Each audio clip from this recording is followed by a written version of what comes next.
गोस्वामी तुलसीदास जी महाराज को अकबर बुलवाया लाल किला में।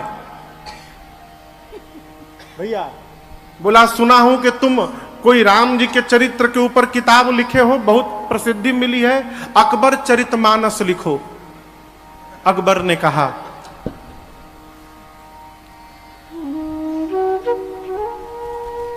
सिकरी दे दूंगा तुमको। क्या दे दूंगा? सिकरी, फतेहपुर सिकरी। गोस्वामी जी बोले, भगत को सिकरी से क्या काम?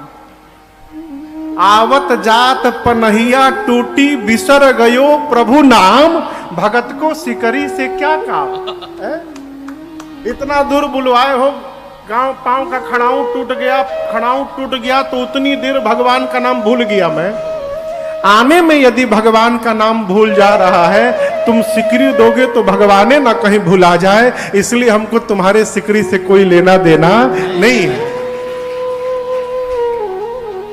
अकबर ने कहा, तुम बहुत चमत्कार दिखाते हो, चमत्कार दिखाओ। गोस्वामी जी बोले, हम का चमत्कार दिखाएं? इसका वर्णन प्रातः स्मरणीय पूज्य नाभादास जी ने गोस्वामी जी के चरित्र में भक्तमाल में बड़ा विस्तार से किया है इस प्रसंग का। भैया अकबर ने कहा, चमत्कार दिखाओ। गोस्वामी जी मने मन हनुमान जी से कहे, हनुमान जी ई अकबर चमत्कार देखना चाहता है।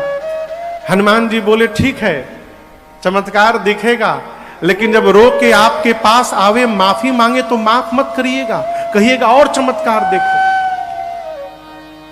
गोस्वामी जी बोले, ठीक है देखो चमत्कार।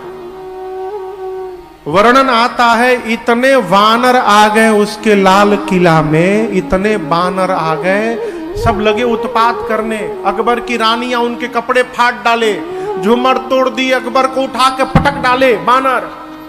अकबर त्राहिमाम करने लगा। गोस्वामी जी से कहा, क्षमा करो क्षमा करो। गोस्वामी जी बोले, ना और चमत्कार देखो। माफी मांगा और हनुमान जी के मूर्ति की स्थापना कराई लाल किला में अकबर ने। आज भी वो मूर्ति है वहां पर, अकबर ने कराई।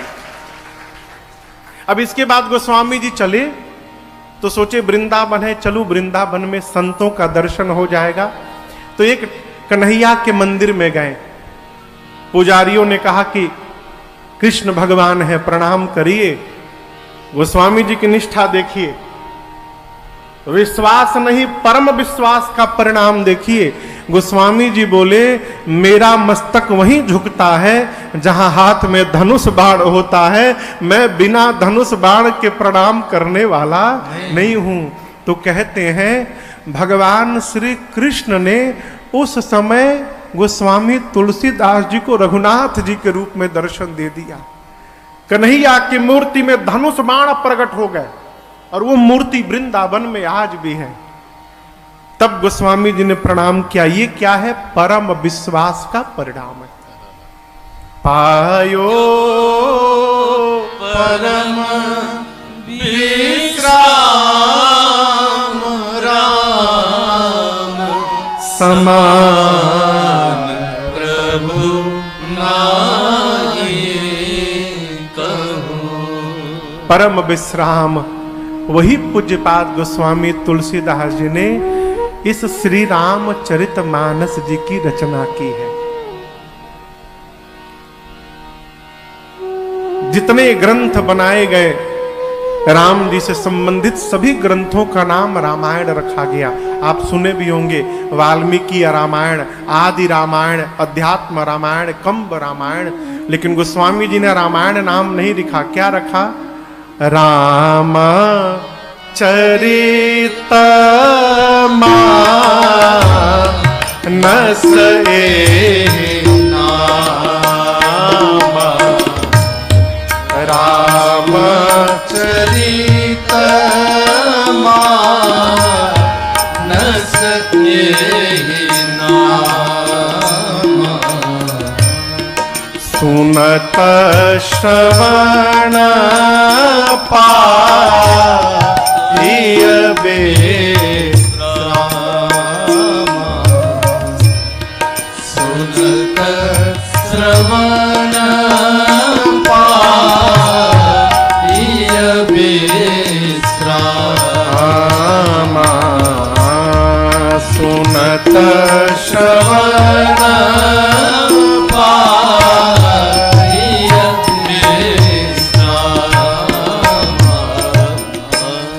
गोस्वामी जी कहते हैं इन ग्रंथ का नाम श्री रामचरितमानस है। देखिएगा, श्री रामचरितमानस जी किताब नहीं है, श्री हनुमान जी बानर नहीं है, गौ मैया पशु नहीं है, गंगा जी नदी नहीं है। इस भ्रम से बाहर रहिएगा। उसी प्रकार श्री रामचरितमानस जी किताब नहीं है, ये ग्रंथ है। ग्रंथ कौन? जो जीवन की ग्रंथियों को खोल के रख दे, उसका नाम है ग्रंथ। यहां जो ग्रंथियां पड़ी हैं, ग्रंथि समझ रहे हैं ना? ग्रंथि यानी गांठ। यहां मन में, व्यवहार में, विचार में, आचार में जो गांठ बंधी है, जो ग्रंथियां पड़ी हैं, उन ग्रंथियों को बारी बारी जो खोल के और आपको सीधा बना दे, उस व्यवहार का, उस वस्तु का नाम है ग्रंथ। ये भगवान का वांगमय स्वरूप है। जिस दिन रघुनाथ जी का अवतार हुआ था, उसी दिन श्री रामचरितमानस जी का भी प्राकट्य हुआ। जहां राम जी अवतार लिए थे, वहीं मानस जी भी प्रकट हुए। संवत 1631 में गोस्वामी जी कहते हैं, संवत 1631, 1631 में कहा? अयोध्यापुरी में, अवधपुरी यह चरित प्रकाशा। अयोध्या में गोस्वामी जी रामनवमी के दिन 1631 संवत में, रामनवमी के दिन मंगलवार का दिन, संयोग से उस दिन रामनवमी भी मंगलवार को पड़ा। और जिस समय 12 बजे रघुनाथ जी प्रकट हुए, उसी 12 बजे गोस्वामी जी लिखना प्रारंभ किए, वर्णानाम अर्थ संघानाम रसानाम छंद सामपि अस्तु। जिस मुहूर्त में राम जी प्रकट भय, उसी मुहूर्त में श्री रामचरितमानस जी भी प्रकट भय। इसलिए किताब ना समझिएगा, ये साक्षात मेरे रघुनाथ जी का स्वरूप है। गोस्वामी जी कहते हैं, इनका नाम है श्री रामचरितमानस। कहने का अर्थ है, इनको जो पढ़ के समझेंगे, उनके मानस यानी मन में एक ना एक दिन श्री राम जी का चरित्र अपने आप उतर जाएगा। इसमें कोई संशय नहीं है। इसका प्रमाण गोस्वामी जी अपने पे कहते हैं। आगे श्रवण करिए। गोस्वामी जी ने मानस के क्रम को बंधन किया। जैसे आपसे पूछे हम, गंगा जी कहां से निकली? कहिए, हाँ कहिए, कहिए, जोर से कहिए। गोमुख से। गोमुख से चल के फिर कहां गई? प्रयाग, काशी, पटना भुला गई। गोमुख से निकली, कहां आई? ऋषिकेश मान लीजिए। ऋषिकेश के बाद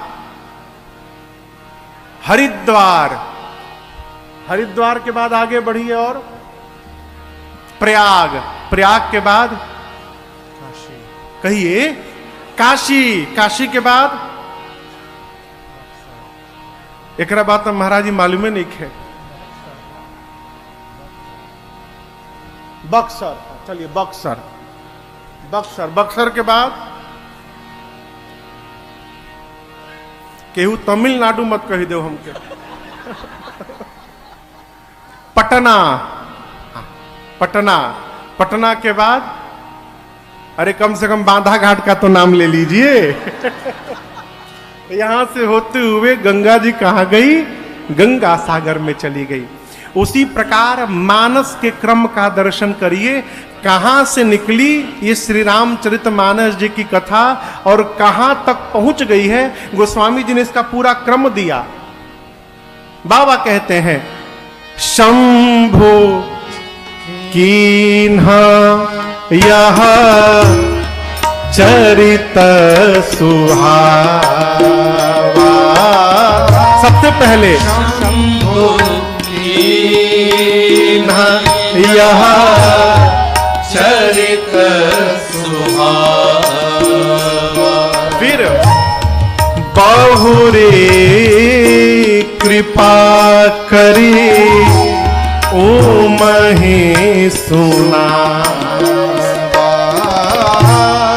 बहुरे कृपा करी ओ महे सुना। आगे सोई शिव काग भूषुंडे दे। सोई शिव काग भूषुंडे दीना। राम भगत अधिकारी चिन्हा। राम भगत अधिकारी चिन्हा। फिर तेहि सन जाग बलिक पुनि पावा। तेहि सन जाग बलिक पुनि पावा। तीन पुनि भरद्वाज प्रति गावा। तीन पुनि भरद्वाज प्रति गावा। तेस्रो